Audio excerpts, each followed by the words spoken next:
Alright guys, TacticalRab back again today. I hope you're all doing well and enjoying your day so far. In these last several weeks there's been a fair bit of discussion about the disappointment regarding the format for the World Championship coming up August 19th through to the 22nd. And the OpTic guys a couple of days ago now were talking about the fact that, wow, we didn't even hear this coming. We were kind of caught off guard by this announcement, defending a lot of the players frustrated about this and wondering exactly why the CDL didn't make this so clear a little bit earlier on in the season. Intrigued to take your thoughts in the comment section below. Like if you guys enjoyed the video, subscribe if you were new as always, I greatly appreciate it. Already upside the channel, thank you very much indeed for doing that. First of all, I wanted to mention this, the Breaking Boy podcast, we do it every single week. We're on like the episode number 26 now. Yesterday was the first time we did it live on Twitch, so every it will be, at least from now on, every Tuesday, I think at about 5 PM Eastern, we're going to do the podcast live on Twitch. You guys can, well, join the chat, say hello, all this type of good stuff, ask questions at the ends, and then it gets uploaded to YouTube, probably uploaded to YouTube by now, Spotify, all that type of good stuff, if you like an additional bit of content. Myself, Lionman, and EasyMac, absolutely great times every single time. This I thought was funny just to kick off the video, right? Because Sparta, Mohawk, and Fire, this team a few days ago in Proludes had a difficult time up against the grand finals of Los Angeles Guerrillas Academy, where they lost in the end. They made a crazy comeback, right, but they ended up losing. And then Fire says this in their chat, right? So there's like a chat of 4 of them, and playing it with Simp, and he just straight up lose the chat. So he's off the scene. And I think people find this pretty funny, to be honest, how he's just like, it just says 3 words, and he's off to go and team with Simp, and challenges Rostermania continues, honestly, pretty much in a nutshell. This is pretty cool from Zuma. How you doing? Call me C6, he says, I'm pretty sure Revan posted something pretty similar. The M16, I'm pretty sure, is G8 from competitive right now, but as Crimsix says in reply, 1k favourites on this, I replicate but way cooler. And it seems like Crimsix is going to be doing exactly that. And this as well from Crimsix, he's obviously been on a bit of a mad one as of late, but still, I don't know if he's still consulting his legal counsel or whatever the case may be on the Huke video, but apparently that's being made and it's going through the relevant checks and balances, so everything can actually be said as we want. So, I mean, look, these things always take longer than we expect, and then they're always probably more underwhelming than they could be in the end. But I suppose we'll have to see what happens with that one. But maybe coming relatively soon, this whole Huke video situation, whether it'll be, I don't really know how long it's going to take, but I'm pretty sure Crimsix said he's made it, but then he's going to have to go through and effectively speak to like all the Dallas guys and the legal counsel that he's brought on board and all this type of stuff. But as Censor says, right, in most broken sport and card war, I'll PayPal anyone $10,000 if they can explain this to me. I'll call you and give you a complete breakdown of why that happens. You'll dead us at least 10k, says Crimsix in the replies. This just before we hop into what OpTic had to say about the champ situation. Thought it was pretty cool to see the comms from behind the scenes here up against the New York Subliners on this Express Search and Destroy, when Scump managed to clutch up this 1 versus 1 ninja defuse, and then the reaction to the round 11, which they walked away with, continued the momentum of course into that game 3, and closed out the series in an impressive 3-0 fashion, and only both them and Atlanta FaZe right now 6-0 in terms of map count in their group. I'm waiting for like a... Max. One shot up control. He jumped out. He pushed out. Our secret. Secret. One missing. He's probably our side also. Wait, I'm in mid-train. Secret dead. One top cat. Let's cat. Okay, I like this. Scump. Hydra. Scump is on it. Hydra not going to be there in time. Let's go, baby. Go, Seth. 5 in a row baby. for OpTic. Top, dog. Let's go. I love that. Me and Seth Rihanna. He went down low. Yo, one that pinch our cat, bro. Yo, close. I'm weak. Yo, let's go. I'm Yo, one what's that block? Close. Two there. One close. One I'm block. absolutely... Block play. Block play. Nice! Let's go. Pissed on. Shit, Matt. You're good. Pissed on. Go. That is tough. Yo, good job battling that out, guys. Let's go.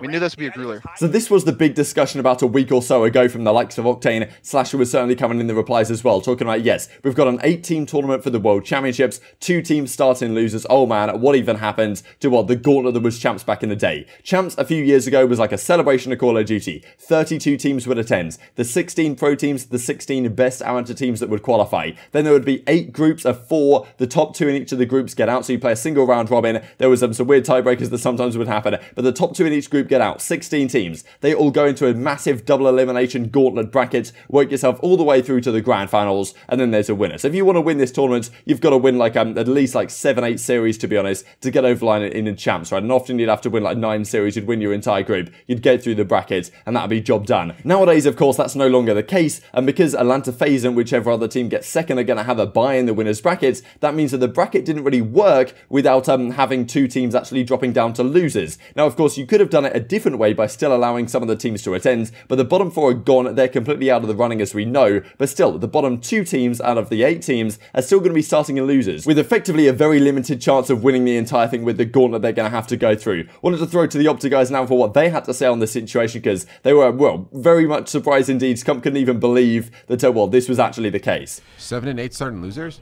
There's no shot. You know what I would like? No, they don't. Let me tell you what I would like to see. Okay, as I'm looking. What? Wait, 7 8 starting losers? That's crazy. Oh my god, that's a dagger. That's a dagger for sure. Wait, no, Like you're like, yes, we just I thought made 1 champs. through Imagine 8. being one of those teams that you're like the bottom. Wait, like, no, there's 2 no to way, like, because there's no...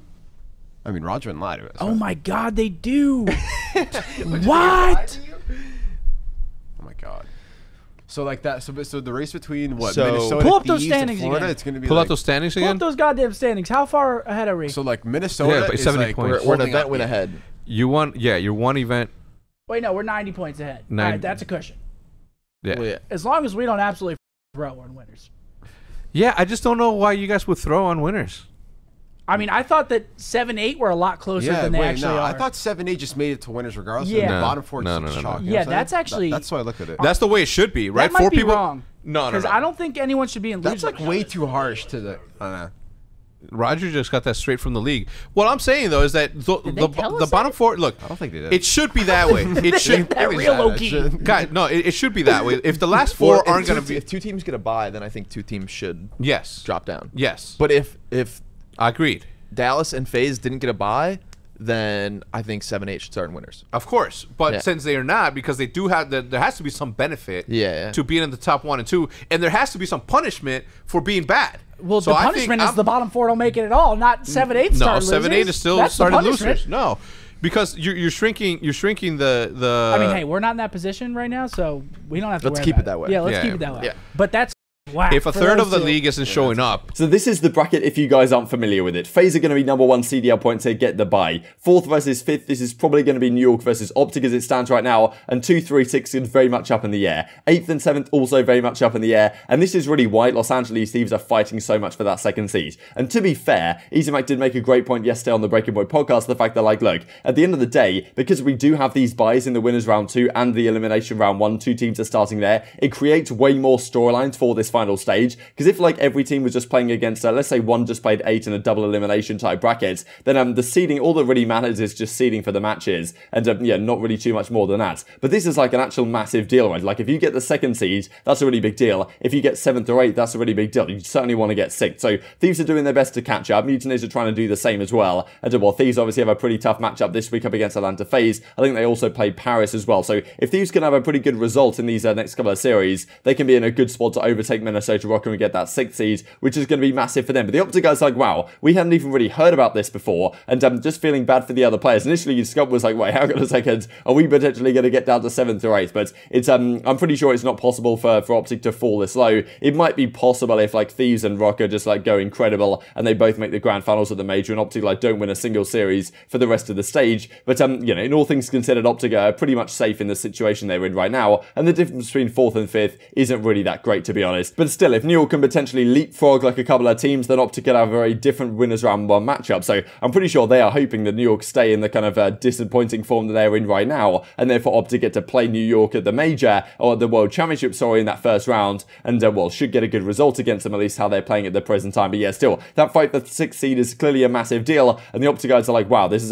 completely a whack format, to be honest, that this is possible. What can you really do instead? I suppose the only other option is to then say, okay, if we are only having 8 teams, then let's just do a single elimination type stuff, or let's do a double elimination type brackets with no buys at all, where we've got FaZe versus Mutineers round 1, you've got Dallas versus Thieves, or 2v7, 3v6, all that type of stuff down. But, you know, maybe that does create less storylines, and maybe it gives less advantage to these teams that have worked so hard, to be honest, the entire season. The likes of FaZe probably deserve more of an advantage than just getting the best seeding in the bracket, I suppose you could say. I mean, this is what Slasher says, of course, because he's in the thick of it right now, fighting for his life for that 6th seed over at Los Angeles Thieves. L, old tournament style, gets the thumbs up from the these guys. Wanted to mention this as we kind of finish off the video here and round it down, because this I thought was absolutely incredible. This is honestly like such an incredible piece of COD memorabilia from back in 2013 at the inaugural World Championship. Some of the names on here, like I'm sure you guys can pause the video and have a look at it for yourself and just you know, scroll through and see some of these names, because this is honestly legendary stuff. I mean, I'm just going to kind of go through really quick to just see which ones stand out to me. You got Fwiz up here, you got Gataga, I see Puckett, I see Shane, Clayster, I mean, Twiz right here, Liar, wow, Assassin, wow, that's a really throwback name.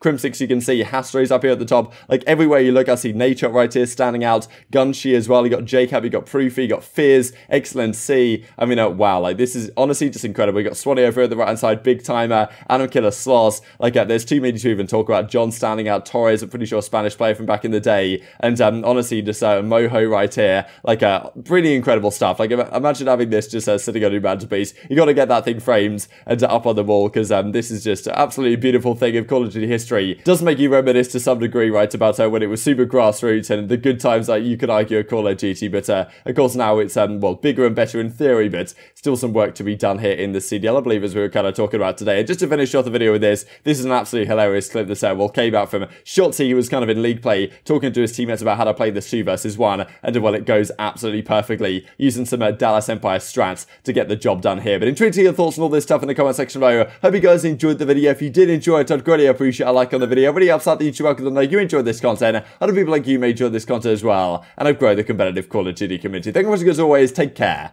and I will see you next time. Yeah, scrub. Go plat right now, and then watch the street cross. Watch the street cross, yeah, just like this. That's all you have to do. Don't even crouch. And then after you plant, go behind you to the door and watch your own P2. Charges set. Or yeah, perfect. Go up a little bit, scrub. A tiny bit, more. Right there, perfect. Bomb defused. And that's exactly how you get ninja defused.